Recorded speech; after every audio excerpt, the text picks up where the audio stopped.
Hello everyone, मैं शुभा शर्मा स्वागत करती हूँ आप सभी लोगों का आपके अपने चैनल जीएस पर शुभा में। तो कैसे आप सभी लोग? मैं आशा करती हूँ आप सब लोग बहुत अच्छे होंगे, एकदम स्वस्थ होंगे।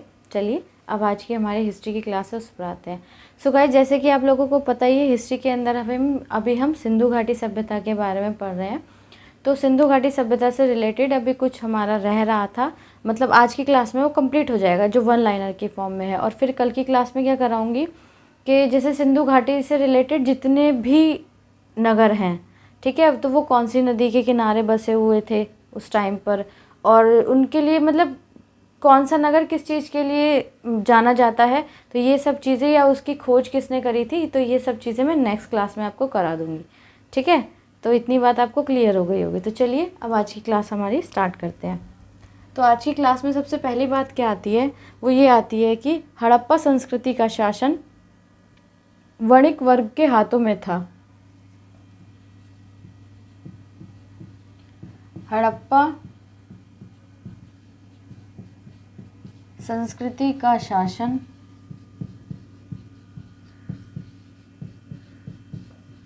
वणिक वर्ग के हाथों में था। ठीक है, नेक्स्ट क्या आता है? नेक्स्ट आता है सैंधववासी सूती एवं ऊनी वस्त्रों का प्रयोग करते थे। सैंधववासी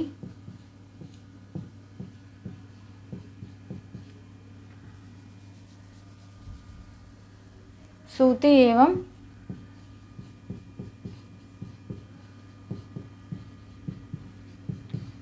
ऊनी वस्त्रों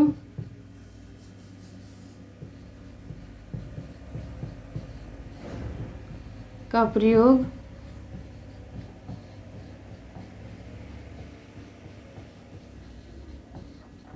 करते थे। ठीक है, अगली बात क्या आती है? मनोरंजन के लिए सैंधववासी मछली पकड़ना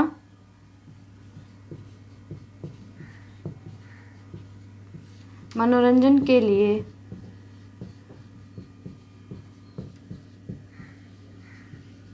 सैंधववासी मछली पकड़ना मनोरंजन के लिए सैंधववासी मछली पकड़ना, शिकार करना, पशु पक्षियों को आपस में लड़ाना, शिकार करना,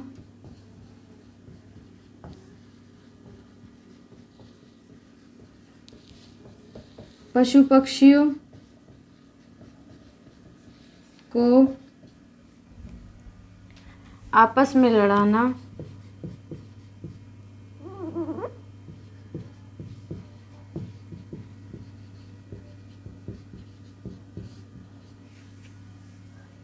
पशु पक्षियों को आपस में लड़ाना, चौपड़ और पासा खेलना आदि।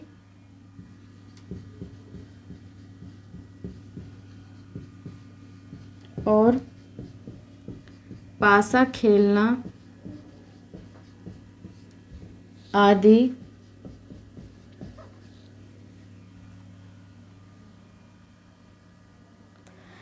साधनों का प्रयोग करते थे।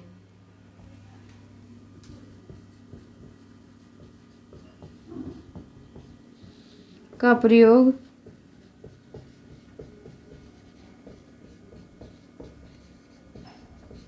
करते थे। ठीक है, नेक्स्ट क्या आता है? नेक्स्ट आता है सिंधु सभ्यता के लोग काले रंग से डिजाइन किए हुए सिंधु सभ्यता के लोग काले रंग से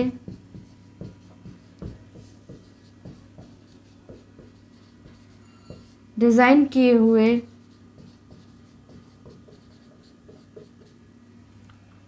काले रंग से डिजाइन किए हुए लाल मिट्टी के बर्तन बनाते थे। लाल मिट्टी के बर्तन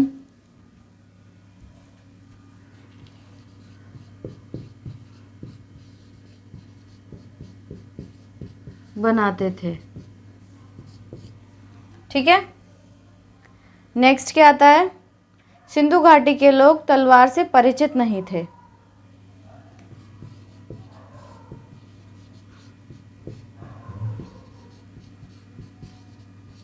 सिंधु घाटी के लोग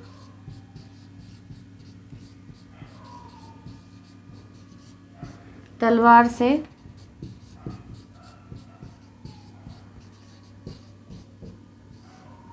परिचित नहीं थे। ठीक है, देखो तो सबसे पहले क्या आता है कि हड़प्पा संस्कृति का शासन वणिक वर्गों के हाथों में था।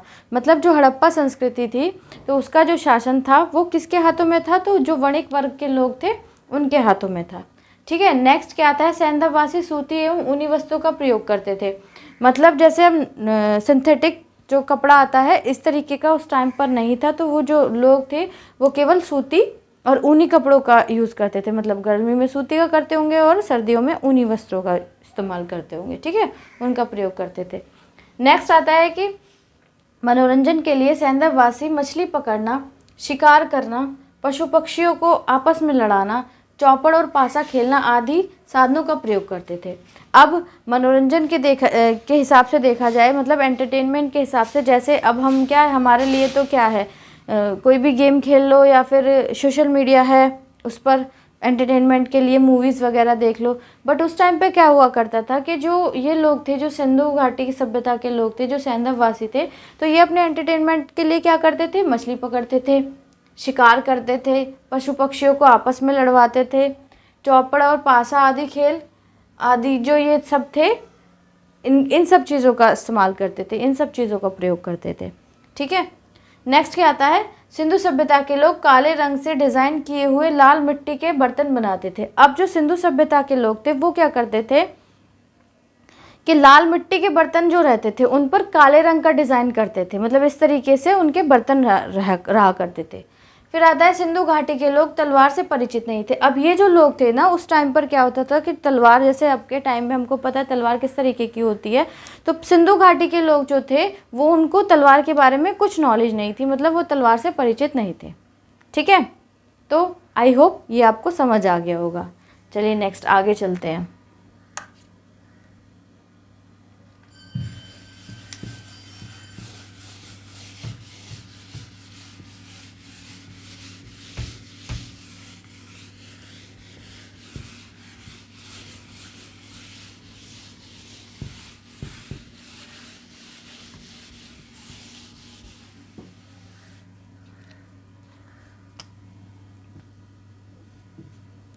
नेक्स्ट क्या आता है, नेक्स्ट आता है कालीबंगन एकमात्र हड़प्पाकालीन स्थल था।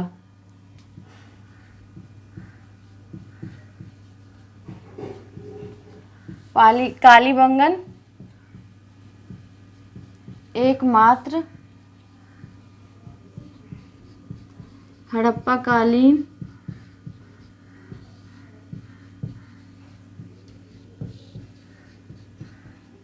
स्थल था। ठीक है, तो कालीबंगन क्या था, एकमात्र हड़प्पाकालीन स्थल था जिसका निचला शहर भी किले से घिरा हुआ था। जिसका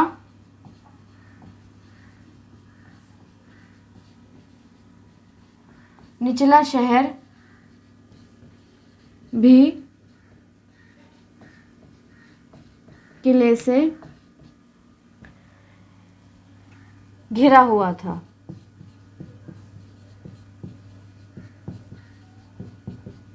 ठीक है, तो जिसका जो नीचे वाला शहर था वो भी क्या था, किले से घिरा हुआ था। कालीबंगन का अर्थ है काली चूड़ियाँ। अभी कालीबंगन का अर्थ क्या है, कालीबंगन का अर्थ है काली चूड़ियाँ।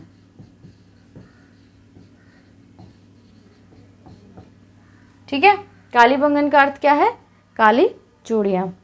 यहाँ से पूर्व हड़प्पा स्तरों के यहाँ से पूर्व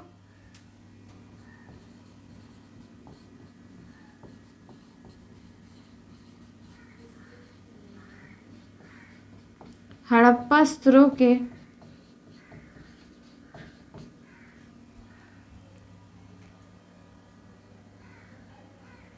खेत जोते जाने के और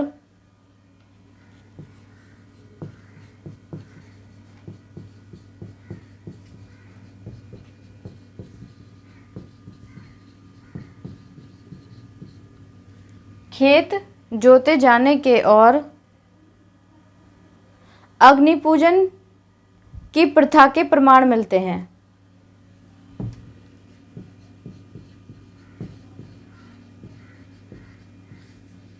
के अग्नि पूजन की प्रथा के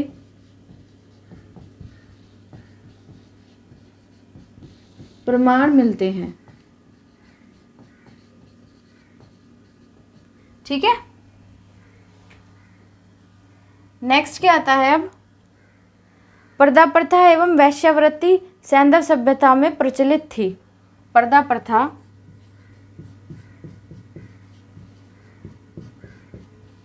एवं वैश्यावृत्ति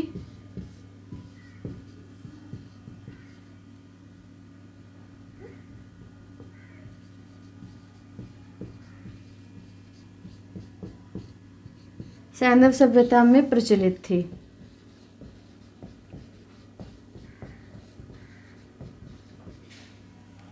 ठीक है,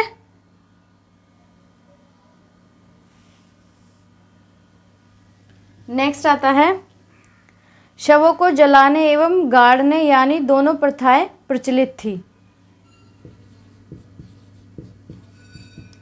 शवों को जलाने एवं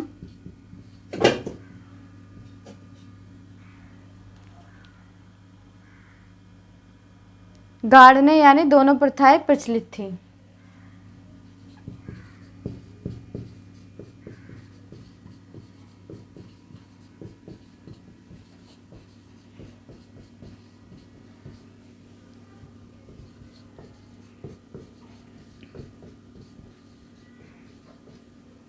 दोनों प्रथाएं प्रचलित थी।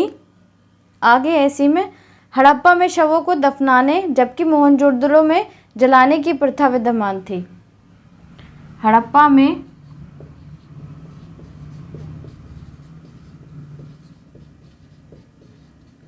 शवों को दफनाने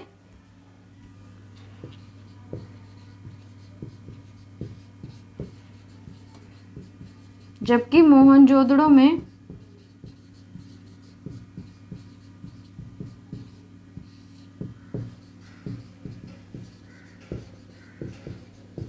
जलाने की प्रथा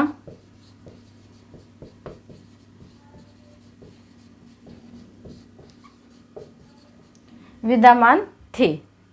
ठीक है,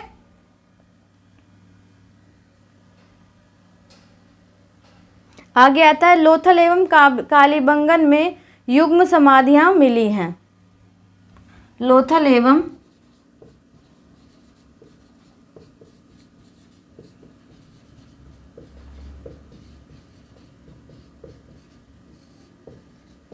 कालीबंगन में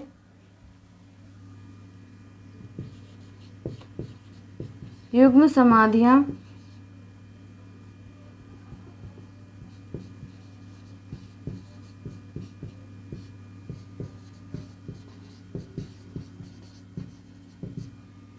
मिली हैं। ठीक है, अभी दो पॉइंट और है बस, फिर वो इसके बाद करा दूंगी। ठीक है, फिर ये टॉपिक कंप्लीट हो जाएगा, मतलब ज़्यादा बड़ी क्लास नहीं रहेगी आज वाली। तो अब क्या आता है कि जो कालीबंगन है एकमात्र हड़प्पा कालीन स्थल था जिसका निचला शहर भी किले से घिरा हुआ था। अब क्या होता था, जैसे आपने मोहनजोदड़ो मूवी देखी होगी, तो एक मतलब एक तो ऊपर की तरफ किला शहर बना हुआ था, तो एक नीचे की तरफ। तो जो ऊपर वाला होता था वो किले के उसकी चारों दीवारी मतलब एक चौबंदी टाइप हो रखी होती थी, और नीचे वाले लोग ऐसे ही रहते थे। तो जो निचला शहर जो माना जाता था, जो निचला स्तर जिसको बोलते थे, तो उस पर ऐसा माना जाता है कि सामान्य वर्ग के लोग रहते थे, और उच्च वर्ग के लोग जो ऊपरी किले का जो हिस्सा रहता था वहाँ पर रहते थे। तो कालीबंगन एकमात्र ऐसा शहर था, ऐसा स्थल था जिसका निचला शहर भी किले से घिरा हुआ था, केवल कालीबंगन। अब कालीबंगन का अर्थ क्या होता है? कालीबंगन का अर्थ होता है काली चूड़ियाँ, इट मीन्स के काली चूड़ियाँ। तो यहाँ से पूर्व हड़प्पा स्तरों के खेत जोते जाने और अग्नि पूजन की प्रथा के प्रमाण मिलते हैं। अब यहाँ से पहले क्या है, हड़प्पा स्तरों जो हैं वहाँ पर क्या है, खेत को मतलब ऐसा प्रमाणित मिले कि वहाँ पर खेत जोते जाते थे, लोग खेत जोते थे और अग्नि पूजन किया करते थे। ठीक है, ये प्रमाण मिले हैं। आगे आता है प्रदा प्रथा एवं वैश्यावृत्ति सैंधव सभ्यता के में प्रचलित थी। अब जो प्रदा प्रथा है, ठीक है, और जो वैश्यावृत्ति है, तो ये सब चीज़ें क्या थी, ये दोनों चीज़ें सैंधव सभ्यता में प्रचलित थी। अगला आता है शवों को जलाने एवं गाड़ने, यानी दोनों प्रथाएं प्रचलित थी। मतलब अब जो सिंधु सभ्यता है उसके अंदर क्या था कि शवों को दफनाया भी जाता था और शवों को जलाया भी जाता था। अब हड़प्पा के अंदर क्या होता था, हड़प्पा में क्या होता था, हड़प्पा में तो जो शव थे उनको दफनाया जाता था, जबकि जो मोहनजोदड़ो है वहाँ पर शवों को जलाया जाता था।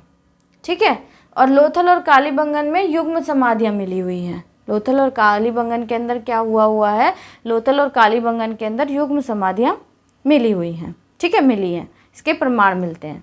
तो आई होप ये भी आपको समझ आ गया होगा। नेक्स्ट, ये बस ये है कि स्टार्टिंग से मतलब ये देखना है कि एक क्रोनोलॉजी बनानी है माइंड में कि हाँ, जैसे स्टार्टिंग से एक स्टोरी, मतलब जैसे जैसे मैं बताऊँ तो आप एक स्टोरी अपने माइंड में सेट कर लो, तो फिर ये चीज़ें इजीली आपको समझ आ जाएंगी। ठीक है, चलिए नेक्स्ट आगे चलते हैं। आगे क्या है, सैंधव सभ्यता के विनाश का संभवतः सबसे प्रभावी कारण बाढ़ था।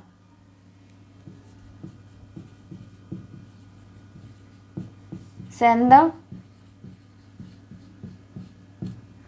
सभ्यता के विनाश का संभवतः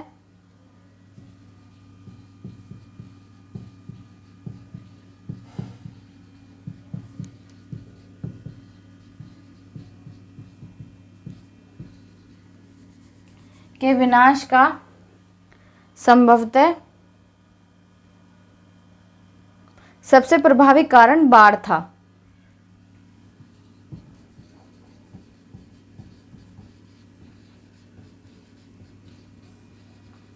कारण बाढ़ था।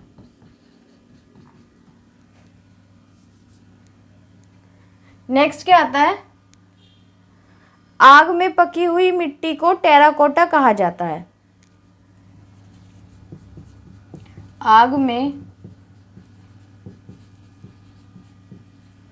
पकी हुई मिट्टी को टेराकोटा कहा जाता है। देखो, अब से जो सिंधु सभ्यता थी, जो सैंधव सभ्यता थी, उसका विनाश किस तरीके से हुआ, किस प्रकार से हुआ, तो सबके जो भी हैं सबके अलग अलग मत हैं, लेकिन जो प्रायोरिटी दी है, प्रायोरिटी किस बात को दी है कि सैंधव सभ्यता के विनाश का संभवतः सबसे प्रभावी कारण बाढ़ था। मतलब जैसे जिस हिसाब से साक्ष्य मिले हैं तो उस हिसाब से ऐसा कहा जाता है कि वहाँ पर क्या होगा, इस सभ्यता में बाढ़ वगैरह आई जिससे ये सभ्यता खत्म हो गई, इसका विनाश हो गया। तो सबसे जो प्रभावी कारण मिलता है ना, तो वो कौन सा है, वो बाढ़ मानी जाती है। ठीक है, अब आग में पकी हुई मिट्टी को टेराकोटा कहा जाता है। मतलब आग में जो मिट्टी पकाई जाती है उसको क्या बोला जाता है, उसको टेराकोटा कहा जाता था इस सिंधु सभ्यता में। ठीक है, तो ये था हमारा सिंधु सभ्यता से रिलेटेड जो भी क्वेश्चन एग्जाम में पूछे जा सकते हैं वो क्वेश्चंस थे। ठीक है, अब इसके बाद मैंने बता दिया आपको, कल वाली क्लास में क्या करवा दूंगी कि जो भी शहर हैं, जो भी जितने भी नगर हैं, तो वो कौन सी नदी के किनारे बसे हुए थे और किसकी उनकी खोज किसने की, मतलब इस हिसाब से मैं वो आपको करा दूंगी, जिससे कि जहाँ से ज़्यादा क्वेश्चन मतलब ज़्यादा वो रहता है कि यहाँ से ज़्यादा क्वेश्चन पूछे जाएंगे। तो आज की क्लास इतनी ही है। क्लास आपको कैसी लगी है प्लीज़ आप कमेंट में ज़रूर बताइएगा। अगर क्लास आपको अच्छी लगी हो तो प्लीज़ उसको लाइक करने के बाद और बच्चों तक भी शेयर कीजिएगा। आप जो भी सोशल मीडिया अकाउंट यूज़ करते हैं प्लीज़ उस पर इस चैनल के लिंक को ज़रूर शेयर कीजिएगा ज़्यादा से ज़्यादा लोगों तक, ताकि और लोग भी हमारे इस चैनल के साथ जुड़ सकें और डिटेल में जीएस पढ़ सकें। अगर आप इस चैनल पर नए हैं, वीडियो को पहली बार देख रहे हैं, अगर वीडियो आपको अच्छी लगे तो प्लीज़ उसको लाइक ज़रूर कीजिएगा और चैनल को सब्सक्राइब करने के बाद बेल आइकन को प्रेस कर दीजिएगा, ताकि जब मैं वीडियो अपलोड करती करूँ या तो आप लोगों तक नोटिफिकेशन आ जाए। ठीक है गाइज़, सो आज के लिए इतना ही है। किसी का कोई सजेशन वगैरह हो तो प्लीज़ आप कमेंट में ज़रूर बताइएगा। अब बाकी का जो है नेक्स्ट क्लास में करते हैं। तब तक के लिए थैंक यू वेरी मच।